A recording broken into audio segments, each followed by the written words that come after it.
One of the things that we can struggle with as Christians is hearing God's voice in the middle of the storm. The question I have for you is, are you walking with Jesus during the quiet parts of your life so that you're in practice of walking with Him?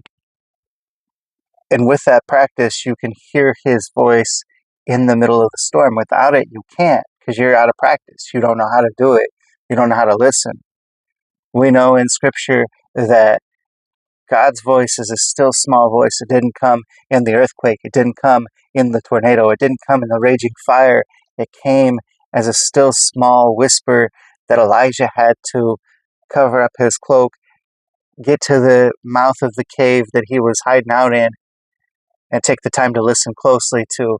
We know that Jesus is the way, the truth, and the light, and nobody comes to the Father except for through Him. He also says on the Sermon on the Mount that He is this narrow way. His gate is narrow. Many will try to enter, but few will succeed. And the reason why few succeed is because they're not in the practice of walking with God during the quiet parts of their life. If you're not willing to give up the quiet parts of your life so that you can spend it with God, then why would you expect to be able to hear God during the noisiest parts of your life? The answer is you can't. You don't know how to.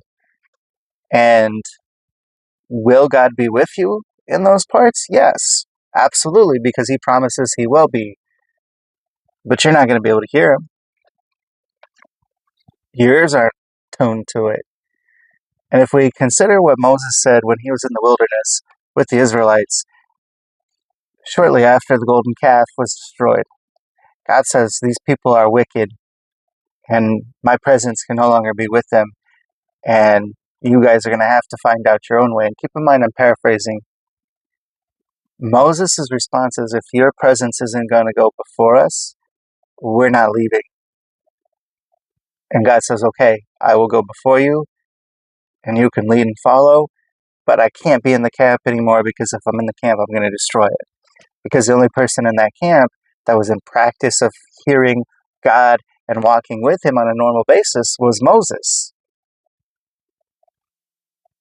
And the whole point of the wilderness trek is learning how to listen to God in the quiet parts of your life.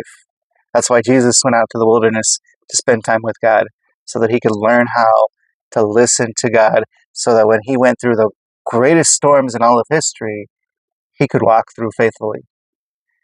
If Jesus had to do it, so do you.